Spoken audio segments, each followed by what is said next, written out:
സംബോധന ചെയ്യുവാൻ യോഗ്യതയുള്ള ഏക പൂർണ്ണതയുള്ള വ്യക്തിയായ ക്രിസ്തു ഏകന്റെ ലംഘനത്താൽ സകലരും പാപികളായതുകൊണ്ട് ഏകന്റെ അനുസരണം നിമിത്തം വിശ്വസിക്കുന്ന സകലർക്കും നീതീകരണവും വിശുദ്ധീകരണവുമാകുവാൻ ആ ദൈവ കുഞ്ഞാട് നമുക്ക് വേണ്ടി പ്രായശ്ചിത്തമായി തീർന്നതിന്റെ പരിണിത ഫലമായി ദൈവ സന്നിധിയോട് അഥവാ സത്യകൂടാരത്തോട് സാക്ഷാൽ ദൈവത്തിന്റെ ആ സത്യകൂടാരത്തിലേക്ക് പ്രവേശനം പുത്രനിലൂടെ നമുക്ക് സാധ്യമാക്കി.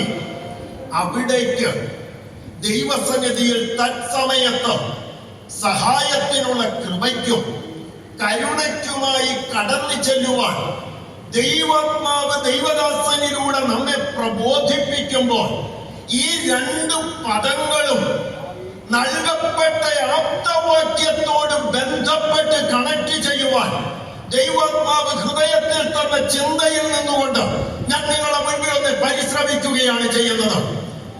ശമൂവേലിന്റെ പുസ്തകത്തിലേക്ക് വരുമ്പോൾ 1 ശമൂവേൽ 7-ാം അധ്യായത്തിലാണ് ഏബെൻ-ഏസർ എന്ന പദം കാണുന്നത്.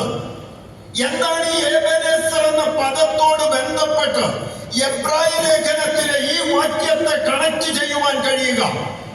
ഇവിടെ നൽകിയിരിക്കുന്ന 16-ാം വാക്യത്തിലെ 2 പദപ്രയോഗം അതുകൊണ്ട് കരുണ ലഭിപ്പാനും അടുത്തത് തത്സമയത്ത് സഹായത്തിനുള്ള കൃപ പ്രാപിക്കാനും നാം ധൈര്യത്തോടെ കൃപാസനത്തോട് അടുത്ത് ചെല്ലേണ്ടുന്നത് ഒന്ന് കരുണയ്ക്കാണ്, മറ്റൊന്ന് കൃപയ്ക്കാണ്.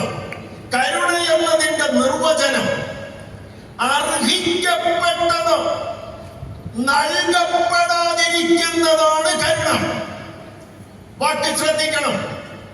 അർഹിക്കപ്പെട്ടത് നൽകാതിരിക്കുന്നതാണ് കരുണ. ഏതർത്ഥത്തിൽ? അർഹിക്കപ്പെട്ടത് പാപത്തിന്റെ ശമ്പളമാകുന്ന ശിക്ഷയാണെങ്കിൽ ആ ശിക്ഷ നമുക്ക് നൽകാതിരിക്കുന്ന ദൈവത്തിന്റെ ദിവ്യ സ്വഭാവമാണ് നമ്മോട് കാണിച്ച ദൈവത്തിന്റെ കരുണ.